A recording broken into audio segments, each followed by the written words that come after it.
کہ مرنے کے بعد مردہ اپنے گھر والوں کو کتنے سال تک یاد کرتا ہے اور روتا رہتا ہے۔ لہٰذا ہماری آپ سے یہ گزارش ہے کہ اس حقیقت کو جاننے کے لیے ویڈیو کو آخر تک ضرور دیکھیے گا۔ پیارے دوستو، ہم میں سے ہر ایک یہ جانتا ہے کہ یہ دنیا کی زندگی یہ عارضی اور مختصر سی زندگی ہے۔ ایک نہ ایک دن ہم میں سے ہر ایک کو انتقال کرنا ہے اور اس دنیا فانی کو چھوڑ کر اپنے اصلی ٹھکانہ آخرت کی طرف جانا ہے۔ اور موت ایک ایسا دروازہ ہے جس میں سے ہر ایک کو گزرنا ہے، خواہ وہ بچہ ہو، جوان ہو یا بوڑھا ہو، ہر ایک کو موت کے دروازے سے گزرنا ہے۔ جس طرح کہ اللہ تبارک و تعالی قرآن پاک میں ارشاد فرماتا ہے، کل نفس ذائقۃ الموت، کہ ہر جاندار نے موت کا ذائقہ چکھنا ہے۔ پیارے دوستو، دنیا اور آخرت کے بعد ایک اور عالم ہے جس کو ہم عالم برزخ کہتے ہیں۔ مرنے کے بعد اور قیامت سے پہلے تمام جن و انس کی ارواح کو حسب مراتب اس میں رہنا ہوتا ہے، اور روح کہیں بھی ہو جسم کے ساتھ اس کا تعلق رہتا ہے۔ قبر پر آنے والوں کو وہ پہچانتی ہے، اور یہ کہنا کہ فلاں کی روح فلاں کے اندر چلی گئی یا اس نے دوبارہ جنم لے لیا، یہ عقیدہ قرآن و سنت کے خلاف ہے۔ حدیث شریف میں آتا ہے کہ جب مسلمان مرتا ہے تو اس کی راہ کھول دی جاتی ہے کہ جہاں چاہے وہ چلا جائے۔ اور حضرت سعید بن مسیب رضی اللہ تعالیٰ عنہ سے مروی ہے کہ حضرت سلمان فارسی اور عبداللہ بن سلام رضی اللہ تعالیٰ عنہ جب وہاں واپس میں ملے تو ایک دوسرے سے کہا کہ اگر مجھ سے پہلے کوئی انتقال کرے تو مجھے خبر دینا کہ وہاں کیا پیش آیا ہے۔ کہا، کیا زندے اور مردے بھی ملتے ہیں؟ تو فرمایا، ہاں، مسلمان کی روح جنت میں ہوتی ہے، انہیں اختیار ہوتا ہے کہ جہاں چاہے چلی جائے۔ پیارے دوستوں، اب سوال یہ ہے کہ کیا مرنے کے بعد مردے اپنے گھر والوں کو یاد کرتے ہیں؟ جب کسی انسان کا انتقال ہوتا ہے تو مرنے والے شخص کو یہ معلوم ہوتا ہے کہ ہم اس دنیا سے منتقل ہو کر اس دنیا میں یعنی کہ عالم برزخ میں آتے ہیں، اور اس کو یہ ساری چیزیں یاد ہوتی ہے کہ ہمارا گھر ہے، ہمارا مکان ہے، رشتہ دار ہیں، عزیز و اقارب ہیں، اور ہمارے بہن بھائی بھی ہیں، اور ہمارا ایک فیملی ہے۔ اور یہاں تک کہ جب اس مردے کی روح نکل جاتی ہے اور اس کو دفنایا جا رہا ہوتا ہے تو پھر اس وقت وہ مردہ اپنی آنکھوں سے ساری چیزیں دیکھ رہا ہوتا ہے، یعنی کہ اس کی روح تمام چیزوں کو دیکھ رہی ہوتی ہے، اور اس کو پتا ہوتا ہے کہ اب ہمیں کفن پہنایا جا رہا ہے اور اب ہماری جنازے کو اٹھایا جا رہا ہے۔ لہٰذا ایک بندہ تو یہاں تک کہتا ہے کہ جب اس کے جنازے کو لوگ اٹھاتے ہیں تو وہ کہتا ہے،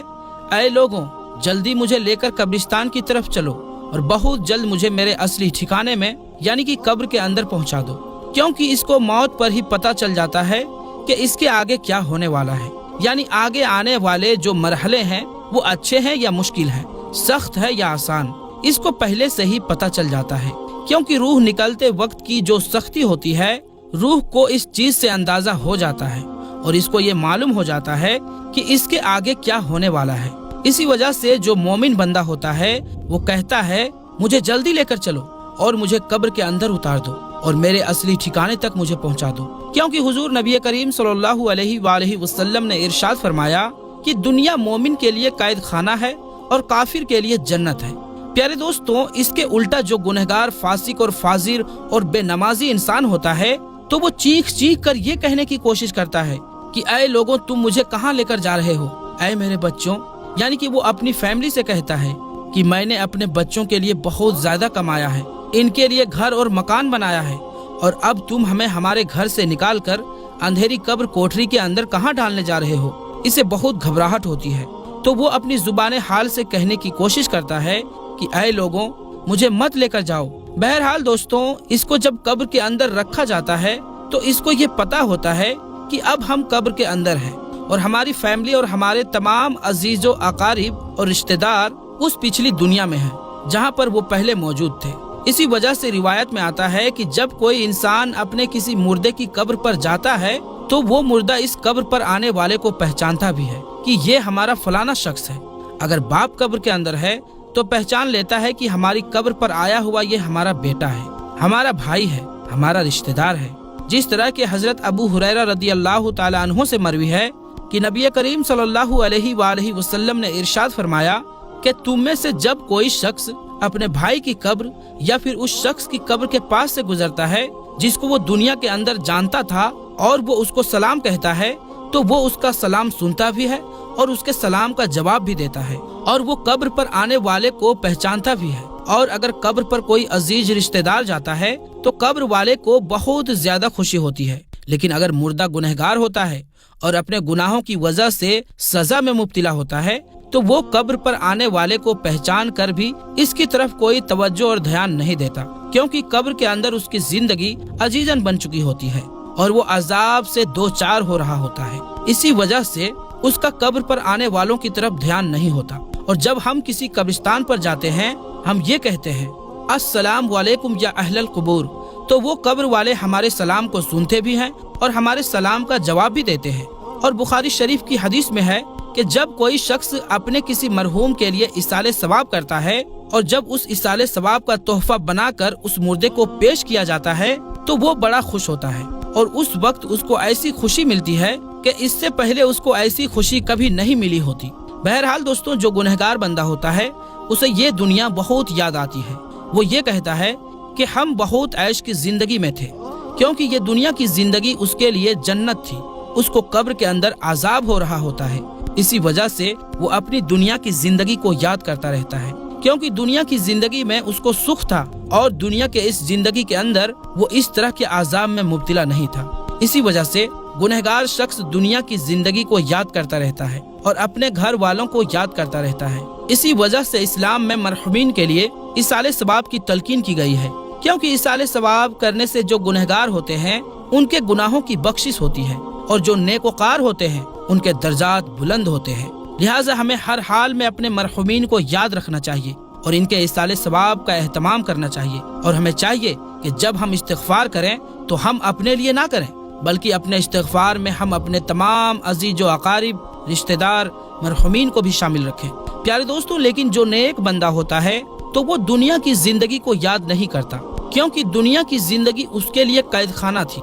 اور اس کے لیے قبر کی زندگی یعنی کہ عالم برزخ کی زندگی جنت ہوتی ہے، کیونکہ اس کے لیے قبر میں جنت کا بچھونا بچھا دیا جاتا ہے اور اس کو جنت کا لباس پہنا دیا جاتا ہے، اور اس کی قبر جنت کے باغوں میں سے ایک باغ بن جاتی ہے، اور اس کی قبر میں جنت کی کھڑکی کھول دی جاتی ہے جس سے جنت کی خوشبوئیں قبر کے اندر اس کو محسوس ہوتی ہے، اور نیک بندہ بڑے ہی راحت اور سکون میں ہوتا ہے۔ اسی وجہ سے اس کو دنیا کی اور اپنے گھر والوں کی کسی قسم کی کوئی ٹینشن اور فکر اور پریشانی نہیں ہوتی، کیونکہ اب وہ اپنی اس زندگی میں ہوتا ہے جس کے اندر اس کو راحت اور سکون ہوتا ہے، اور جس کے اندر اس کو ہمیشہ ہمیشہ رہنا ہے، اور وہ اسی میں خوش ہوتا ہے، کیونکہ وہاں پر اس کو کسی قسم کی کوئی دکھ پریشانی اور تکلیف نہیں ہوتی، بلکہ اس کے لیے راحتیں ہی راحتیں ہوتی ہے۔ اور جو گنہگار بندہ ہوتا ہے اس کو یہ دنیا بہت یاد آتی ہے اور وہ قبر کی بہشتوں سے بہت پریشان ہوتا ہے۔ بہرحال پیارے دوستوں، جو اصل چیز ہے وہ عمل ہے، جس طرح کہ علامہ اقبال رحمۃ اللہ تعالی علیہ ارشاد فرماتے ہیں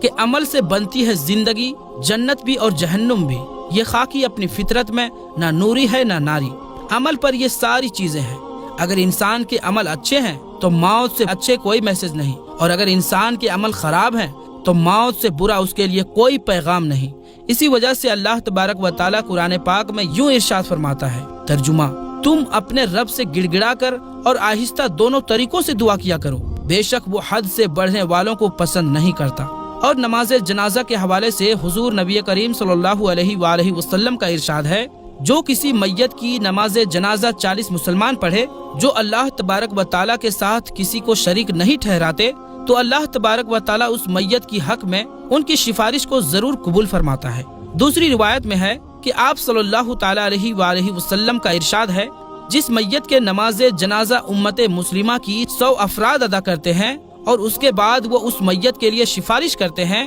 تو ان کی سفارش اس میت کے حق میں قبول کی جاتی ہے۔ اور امام ابن قیم رحمۃ اللہ تعالی علیہ ارشاد فرماتے ہیں کہ نماز جنازہ کا مقصد میت کے لیے دعا کرنا ہے، لہٰذا قبر کے پاس کھڑے ہو کر دعا کرنی چاہیے اور میت کے لیے مغفرت طلب کرنی چاہیے۔ جس طرح کہ حضرت عبداللہ بن عمر رضی اللہ تعالی عنہ سے روایت ہے کہ نبی کریم صلی اللہ تعالی علیہ وآلہ وسلم جب میت کو قبر میں رکھتے تو فرماتے، بسم اللہ وعلی سنت رسول اللہ صلی اللہ تعالی علیہ وسلم، یعنی کہ اللہ تبارک و تعالی کے نام سے اور رسول اکرم صلی اللہ تعالی علیہ وسلم کے طریقے پر۔ نیز حضرت عثمان بن عفان رضی اللہ تعالی عنہ کی روایت ہے، وہ کہتے ہیں کہ جب رسول اللہ صلی اللہ تعالی علیہ وآلہ وسلم میت کے تدفین سے فارغ ہوتے تو قبر پر کھڑے ہو کر فرماتے اپنے بھائی کے لیے مغفرت کی طلب کرو اور اس کے لیے ثابت قدمی مانگو، اسی لیے کہ ابھی اس سے سوال کیے جائیں گے۔ اللہ تبارک و تعالیٰ سے دعا ہے کہ اللہ تبارک و تعالیٰ ہمیں نیک اعمال کرنے اور گناہوں سے بچنے کی توفیق عطا فرمائے